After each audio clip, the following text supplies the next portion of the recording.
Assalamualaikum warahmatullahi wabarakatuh. Waalaikumsalam warahmatullahi wabarakatuh.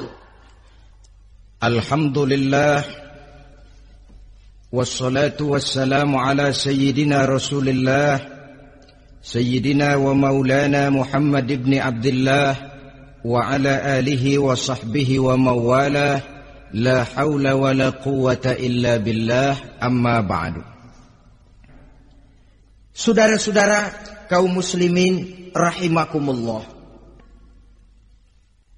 Jelasnya Islam menganjurkan kita untuk mengingat mati guna maksud-maksud yang positif, supaya orang lalu sadar hidup ini cuma sebentar. Maka mumpung hidup, nah ini mumpung, tapi mumpung yang baik. Mumpung hidup, maka hidup yang singkat ini harus saya pergunakan dengan sebaik-baiknya, melakukan kebajikan yang sebanyak-banyaknya, menjauhkan rasa malas, menunggu keajaiban yang datang dari langit, berleha-leha, bermain-main, sementara maut kalau dia datang tidak pernah main-main. Pantas kalau seorang penyair bernama Syauqi memesankan, tazawwad bittaqwa fa innaka la tadri idza hanna al-lailu hal ta'ishu ila al-fajri kam min sahihin mata min ghairi illatin wa kam min 'alilin 'asha hinan min ad-dahri. Persiapkan dirimu dengan takwa, sebab kamu tidak tahu apabila malam datang kamu masih bisa hidup apa enggak besok pagi. Apa ada jaminan saudara yang kumpul di depan saya malam ini besok masih bisa hidup? Tidak. Ada jaminan? Tidak. Tidak ada sama sekali. Kam min sahihin mata min ghairi illatin. Berapa banyak orang sehat mati nggak pakai sakit lagi. Sebabnya kadang-kadang ringan saja. Ada yang cuma jatuh di kamar mandi mati. Ada yang cuma ketiban pensil. Iya, kalau ketiban pensil 3 peti masa enggak mati. Ta'addadatil asbab wal maut wahid. Sebabnya boleh jadi macam-macam, tapi mati satu juga, yaitu mati. Dia seperti kelapa yang terlalu tua jatuh ke bawah, yang kembang baru keluar pun jatuh ke bawah. Itulah mati. Dia datang menjemput yang bayi, dia datang mengambil yang anak-anak, dia datang juga kepada yang remaja, kepada yang dewasa, kepada yang tua sekalipun. Jangan yang remaja lalu berpikir, gua rasanya masih jauh banget mau mati. Ini sesuatu yang pasti yang kita tidak pernah diberitahu kapannya. Kalau dikasih tahu kapannya kan kita bisa. Umpama malaikat maut datang ke rumah saya, saudara Zainuddin kau mati 80 tahun lagi. Wah, saya kan berhitung, masih lama, poya-poya aja dulu Tapi ini tidak pernah diberitahu kepada kita. Lantaran tidak diberitahu itulah kita perlu bersiap-siap dengan selalu mengingat-ingat mati yang mendorong kita untuk berbuat positif. Satu contoh peringatan mati yang mendatangkan positif pada peristiwa ketika turun perintah hijrah. Ketika di Mekah sudah terpepet turun perintah hijrah. Ini sahabat yang berangkat hijrah, jangan dikira semua bulat hati. Ada yang mikir, kalau saya hijrah berangkat dari Mekah ke Madinah, nanti di tengah jalan dicegat oleh kafir Quraisy lalu dibunuh, mati saya. Takut mati. Allah peringatkan, kullu nafsin za'iqatul maut. Kamu disuruh hijrah saja takut mati, padahal kamu tahu semua yang hidup bakalan mati. Diam saja di Mekah mati, hijrah ke Madinah pun akan mati. Mendengar ayat ini, Sayyidina Umar bin Khattab seperti dibakar semangatnya. Kalau sebagian sahabat hijrah sembunyi-sembunyi, beliau mau hijrah itu malah bajingan Quraisy dikumpulkan dekat Ka'bah. Pidato, ya ma'syara Quraisy, dedengkot Quraisy, dengerin. Besok pagi yang namanya Umar bin Khattab mau hijrah dari Mekah ke Madinah. Siapa yang kepengen kepalanya berpisah dengan badannya, persilahkan cegat Umar di jalanan. Besok dengan tenang dia berangkat hijrah, gak ada yang berani nyegat. Tuh Quraisy juga barangkali mikir, gue ngapain nyegat penyakit. Begitu ingat mati, timbul semangat juang, timbul semangat berbuat. Ini ingat mati yang positif, bukan yang melemahkan semangat. Dah jangan kerja rajin-rajin dah, lu bakalan mati. Ini ingat mati yang salah pasang. Ingat mati seharusnya mendorong manusia untuk berbuat lebih tekun. Allah memberikan peringatan, Qul innal mauta alladhi tafirruna minhu fa innahu mulaqikum. Katakan, maut yang kamu akan melarikan diri daripadanya, yang kamu takuti benar dia pasti akan datang menjemput kamu. Saudara-saudara hadirin yang saya hormati, datangnya memang tidak kita harapkan yang namanya maut. Tapi sekali dia datang, tidak ada pintu tempat kita lari. Dia memang tidak pernah kita undang. Tapi sekali dia datang, mengetok pintu, kekuatan apa yang bisa menolak? Dia sebuah tanda seru dalam kehidupan. Apa yang menyebabkan orang takut mati? Pertama barangkali karena dia tidak tahu bagaimana kehidupan sesudah mati. Alam kubur gelap, alam akhirat gelap. Sehingga dia bingung, lantaran bingung lalu jadi takut. Yang kedua boleh jadi oleh bayangan-bayangan dosa yang pernah dia kerjakan di dunia ini. Kerjanya cuma menumpuk dosa. Dia gembira, bahagia, tertawa di atas tumpukan dosanya. Merasa segan berpisah dengan seluruh kehidupan ini. Sehingga boleh jadi maut adalah sesuatu yang ditakutkannya benar dalam kehidupan. Tapi bagaimanapun takutnya, tidak ada tempat lari dari dia. Dalam ayat lain Allah jelaskan, Aynama takunu yudrikumul mautu walau kuntum fi burujim musayyadah. Di mana saja kamu berada, dalam benteng yang paling tangguh sekalipun, maut pasti akan datang menjemput kamu. Nah, bagaimana caranya maut datang menjemput kita? Bila datang dia, sang malaikat pencabut nyawa, malaikat Israel namanya, hendak mengambil roh kita. Dalam suasana macam begitu, di akhir kehidupan dunia, dalam berhadapan dengan sakaratul maut, terbagilah manusia dalam dua bagian besar. Pertama, yang menghadapi sakaratul maut itu dengan husnul khatimah, baik di akhirnya, sehingga pada saat ruhnya berpisah dengan jasadnya, kelihatan dia seperti senyum, mukanya cerah. Bahkan sebelum itu boleh jadi dia sempat meninggalkan pesan-pesan yang baik. Ada yang sempat azan, ada yang sempat baca Quran.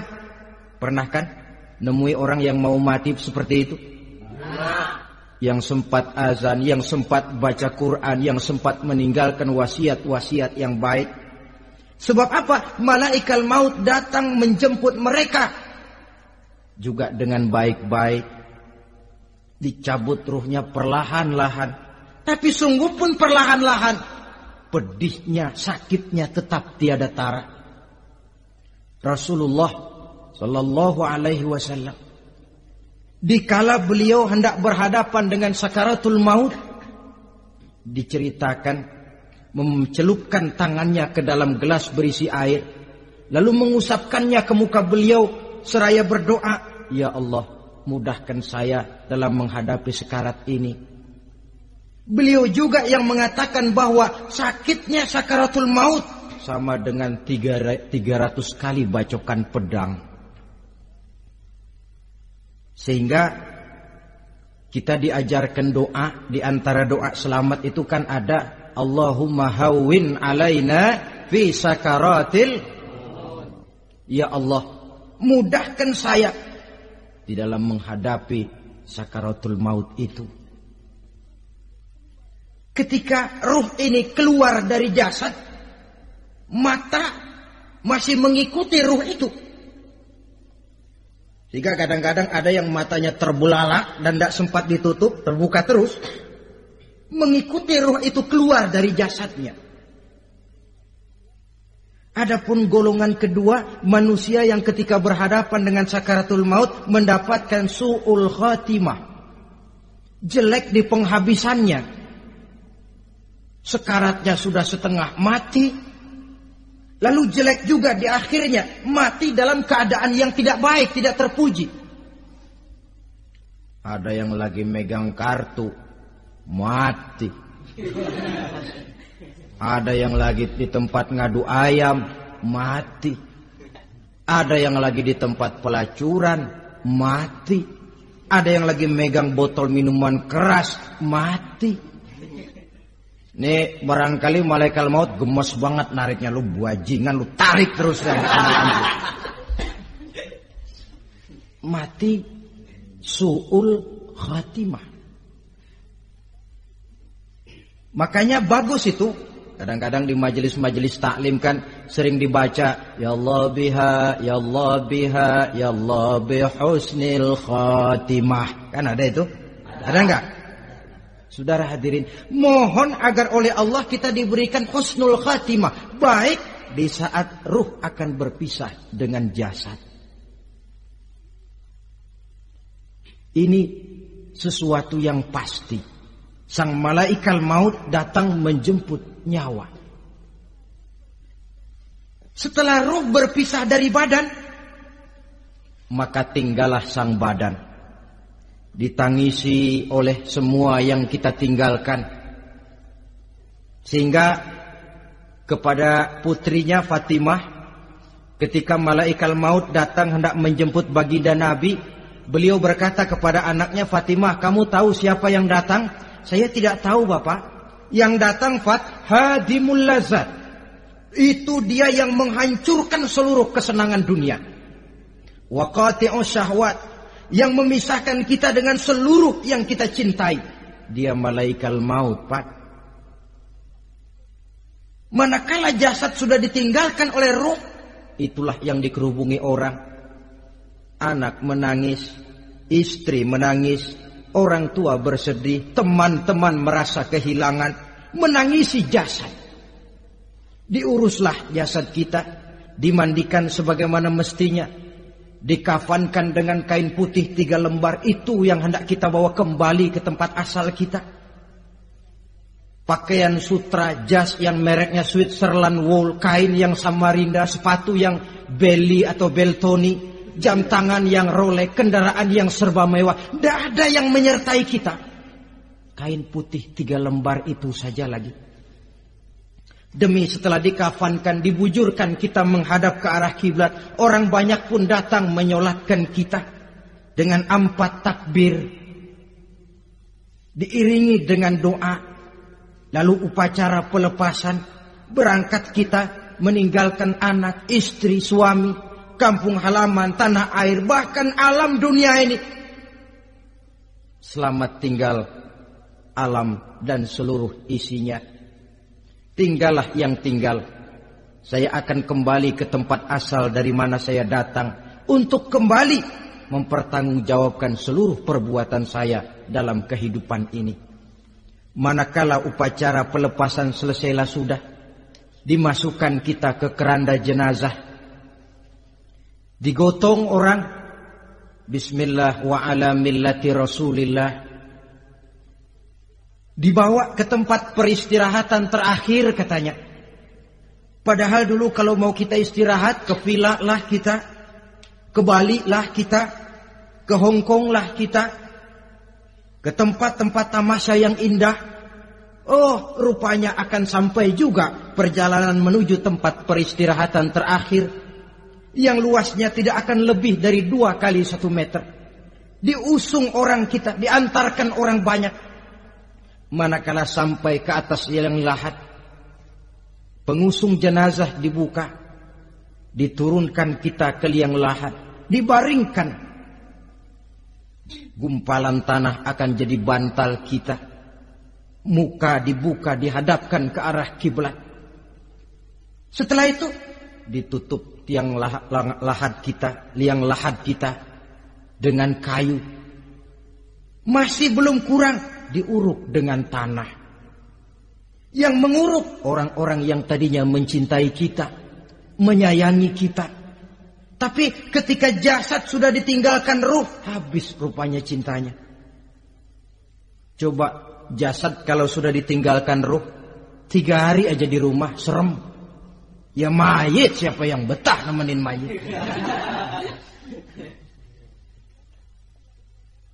Lalu bila upacara pemakaman selesai, maka berusahalah semuanya. Para pengantar akan kembali ke rumahnya masing-masing. Maka masuk kita ke alam kehidupan, yaitu yang disebut alam barzakh atau alam kubur. Apa selesai hidup sampai di situ? Tidak. Hanya beberapa langkah setelah yang mengantar kita pulang. Diriwayatkan dalam hadis Bukhari dan Muslim, bila seseorang sudah diletakkan di kuburnya, lalu yang mengantar kembali pulang, maka roh si mayit akan dapat mendengar bunyi terompah orang yang pulang itu. Bunyi terompahnya terdengar. Datang 2 malaikat menanyakan dia dengan pertanyaan-pertanyaan yang kalau bisa dijawab dengan betul.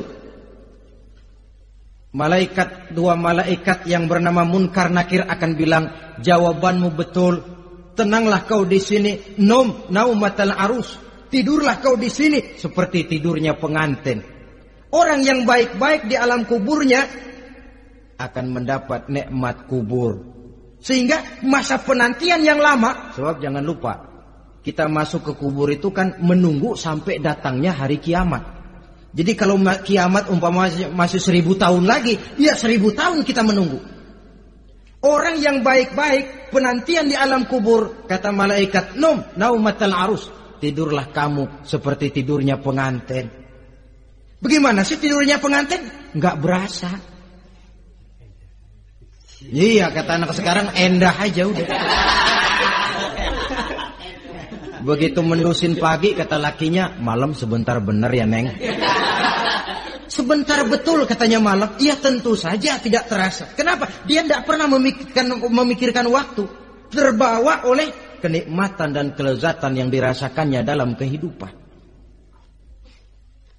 Tapi orang kafir, orang yang dosanya bertumpuk, tidak sanggup menjawab pertanyaan 2 orang malaikat, maka dia akan mendapat azab di alam kuburnya terus menerus siang dan malam sampai datangnya hari kiamat. Ibarat maling ayam ketangkep, belum masuk pengadilan udah digebugin duluan. Kan begitu kan? Ada maling ayam nggak di sini? Nah, itu yang nyaut tadi pengalaman itu. Di sidang belum, divonis belum, digebugin babak belur. Saudara hadirin, maka alam kubur bisa merupakan raudhatun min riyadil jannah. Taman di antara taman-taman surga.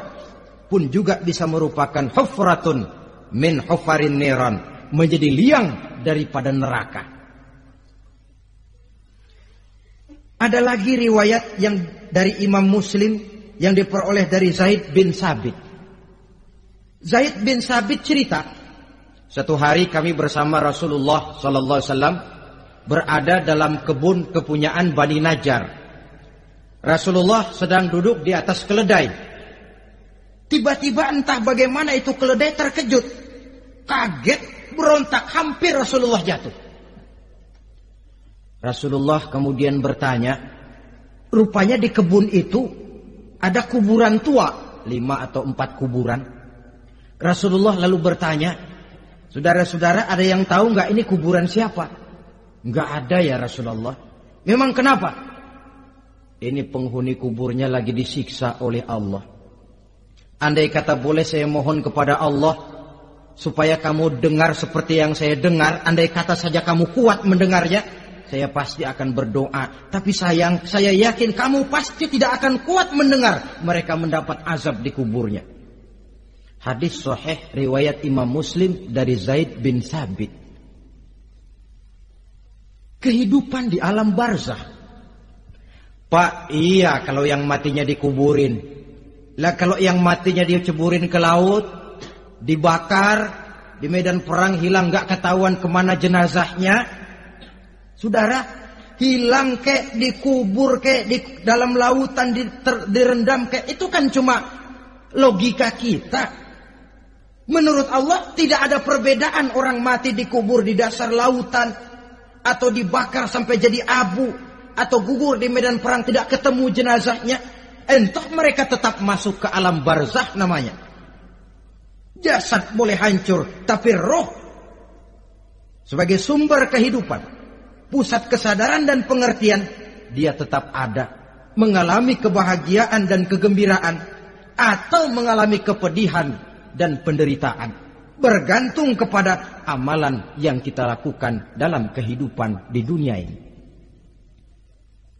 Maka dalam Yasin tadi kan jelas, qul yuhyiha alladzi ansha'aha awwala marrah, yang menghidupkan mereka yang dikubur di dasar lautan, mereka yang dibakar sampai jadi abu, yang akan menghidupkan ialah Allah yang menciptakan mereka dulu pertama kalinya. Jadi kalau sudah ada aslinya, ya tentu tidak perlu contoh lagi, akan sangat mudah membuatnya. Orang tua kita, keluarga kita yang sudah berpulang, mereka di alam barzakh sekarang ini bisa mendapat nikmat kubur, bisa mendapat azab kubur, bergantung amalan mereka dalam kehidupan di dunia ini. Dalam Musnad Imam Ahmad dan Sahih Abi Hatim malah ada tambahan riwayat. Orang yang banyak kebajikannya di dunia, amalannya akan datang menemani dia. Sholatnya dekat kepalanya, puasa sebelah kanan, zakat sebelah kiri, menghibur dia. Malahan dikatakan berbentuk orang yang cantik menemani dia di alam kuburnya. Aneh, dia tanya, man anta lam ara fid dunya ajmal minka. Siapa kamu? Di dunia ini belum pernah saya melihat orang secantik kamu. Dia jawab, ana amaluka soleh. Saya adalah amalmu yang soleh yang kau kerjakan waktu di dunia. Saya sekarang diperintahkan untuk menemani kamu di sini. Alhamdulillah. Sedangkan amalnya yang jahat akan datang dalam bentuk yang menyeramkan menemani dia di sana. Bayangin deh, di kuburan ditemenin yang serem-serem. Sama juga di dunia. Di dunia, kalau kita di tempat gelap ditemenin orang cakep, enak nggak? Wah, pengalaman. Tapi coba bayangin, sudah tempatnya gelap, yang nemenin jelek nggak ketulungan, gerah kita. Nah, saudara hadirin yang saya hormati, lalu bagaimana tempat arwah-arwah yang sudah kembali menghadap Allah yang disebut mustaqarrul arwah itu? Macam-macam tingkatannya sesuai dengan profesi dan amalannya waktu di dunia. Ada roh-roh itu yang setelah pisah dengan jasad, artinya mati, ditempatkan di tempat yang disebut a'la iliyin, tempat yang tertinggi. Siapa ini? Arwahnya para nabi dan para rasul. Ini fi a'la iliyin, di tempat yang tertinggi. Arwahnya para nabi, arwahnya para rasul. Dan karena kita bukan nabi, bukan rasul, ya jangan mimpi dapat tempat fi a'la iliyin, kecuali kalau Allah menghendaki. Itu hak prerogatif Allah. Tapi kan tidak adil kalau Allah melakukan itu. Ini kelompok roh-roh yang masuk golongan fit. Wah, the first class. Para nabi, para rasul. Lalu ada pula roh-roh itu yang setelah pisah dengan jasadnya diumpamakan seperti burung-burung hijau yang berterbangan di perkebun-kebunan surga. Roh siapa mereka ini? Rohnya para syuhada, orang-orang yang mati syahid gugur membela agama. Nah, ini bedanya orang mati syahid dengan pahlawan ya. Apa bedanya syuhada dengan pahlawan? Kalau syuhada, orang yang gugur membela agama, niatnya karena Allah, mati syahid. Kalau pahlawan, orang yang gugur membela negara, orang yang dianggap berjasa kepada pemerintah. Klimaksnya, kalau orang mati syahid jelas surga, tapi pahlawan belum tentu surga. Kenapa? Bergantung kepada negara macam apa yang dibelanya dan pemerintah model mana yang dibelanya. Di negara-negara komunis misalnya, banyak nggak pahlawan? Banyak. Dengan sekian tanda jasa yang mati di medan perang dan sebagainya. Kira-kira pahlawan komunis masuk surga nggak? Tidak. Ya, kalau pahlawan komunis masuk surga, kita nggak kebagian kapling di surga barangkali. Inilah bedanya pahlawan dengan orang mati syahid. Kemudian ada pula roh itu yang tertahan di pintu surga. Tertahan di pintu surga. Ini seperti tadi, orang yang mati syahid tapi masih ada kaitan di dunia. Rasulullah pernah ditanya orang, "Ya Rasul, kalau saya maju ke medan perang bela agama, mati syahid, apa saya masuk surga?" "Iya, masuk surga. Kecuali," kata Nabi, "kalau masih punya utang." Nah, tertahan di pintu surga. Ada pula roh itu yang tertahan di alam kuburnya. Ini umumnya seperti tadi itu. Ada mempunyai dosa, mempunyai kesalahan, sehingga merasakan azab kubur. Ada juga roh itu yang tertahan di permukaan bumi. Mereka yang dalam hidup selalu menumpuk dosa-dosa yang besar, meninggal sebelum keburu untuk bertaubat. Saudara hadirin yang saya hormati, inilah yang kita khawatirkan. Sebab jikalau pada saat roh sudah datang, jikalau saatnya roh datang berpisah dengan jasad, menemukan sakaratul maut, saat itu taubat sudah tidak akan ada gunanya lagi. Masuk ke alam kubur, mendapat azab kubur sampai datangnya hari kiamat. Berapa lama di alam kubur ini? Menunggulah kita sampai datang saatnya kiamat. Nah, saudara-saudara, apa tanda-tanda hari kiamat? Kapan dia akan datang? Bagaimana hal ihwal manusia pada saat terjadi kiamat? Bagaimana alam ini? Bagaimana perhitungan di padang mahsyar? Insya Allah akan saya ungkapkan pada bagian kedua dari ceramah ini. Insya Allah kita akan lanjutkan pembicaraan ini sampai kepada terminal paling akhir, surga dan neraka. Inilah saja pertemuan kita pada kesempatan kali ini. Terima kasih banyak atas segala perhatian. Mohon maaf atas segala kekurangan. Wabillahi taufiq wal hidayah. Wassalamualaikum warahmatullahi wabarakatuh.